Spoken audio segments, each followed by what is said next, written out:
Cylinder deactivation systems, do they actually do anything? I wanted to do an experiment here to see if there were any benefits to having cylinder deactivation on this truck. So, I've got a 2019 Ram, a 100-mile round-trip commute, and an Edge Pulsar tuning module. So come with me, I'll show you what I did, and the very interesting results. Cylinder deactivation, or MDS as it's known in these Ram trucks, has been a hotly debated topic. It's a system that is designed on paper to save fuel. So what it does is shut down one bank of cylinders under light engine loads. So mostly when you're cruising on the highway in top gear. Again, the idea is to save fuel. However, a lot of Ram owners and even owners of GM trucks have reported reliability issues with their trucks based on these systems. So a lot of people want to turn it off. Now there's a couple of ways you can do this. On Rams here, you can use the gear limit button on the steering wheel to deactivate the system.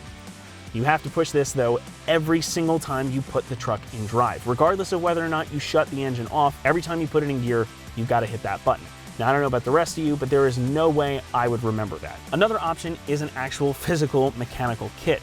So you would have to get in under the hood, take the top end of the engine apart and replace a bunch of components, effectively removing all the components that allow this to happen in the engine bay. However, again, those are very expensive, they're complicated. Unless you're really good with a set of wrenches, you probably don't want to do that. Or you can do what we did, which is use a tuner or a programming module. So I set about to do a little experiment here. I drove this truck on my normal commute. I filled up the tank, reset the trip computer, and did my normal commute for 5 days. Now my drive is mostly highway, and I was being sure to take it easy and not really put my foot in it however much I wanted to do that. The second week, I did the exact same thing. Filled the tank, reset the trip computer, and drove it on my normal commute for 5 days. The only difference this time was that I had the tuning module plugged in and MDS was deactivated. So we ran this without a tune on it. There is an option on this one in particular to do a stock calibration with MDS deactivated. And I saw some pretty interesting results. So the first week I did about 104 miles. The truck used 7.9 gallons of fuel, giving us an economy rating of 13.1 miles per gallon. Not bad, but keep in mind this is with MDS active. The second week, with MDS deactivated, I did the same thing.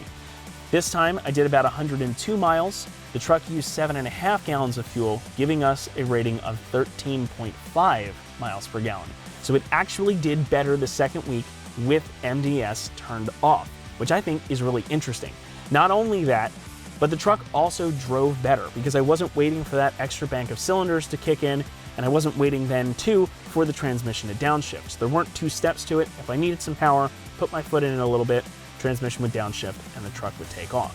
It just generally made the truck feel a lot peppier and just a lot less sluggish. Now, of course, your results may vary depending on how you drive and where you live, but if you had any reservations about this, especially when it comes to fuel economy, don't have any. You're probably gonna get about the same economy rating, possibly even better if you take it easy.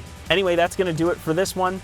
If you guys have any ideas or thoughts about what you'd like to see us do next, put them in the comments, let us know. In the meantime, I'm Jake, this is American Trucks. Thank you so much for watching. Please be sure to like and subscribe. And now that this fuel economy run is over, I'm gonna go rip a fat burnout in this thing. So I'll catch you guys later.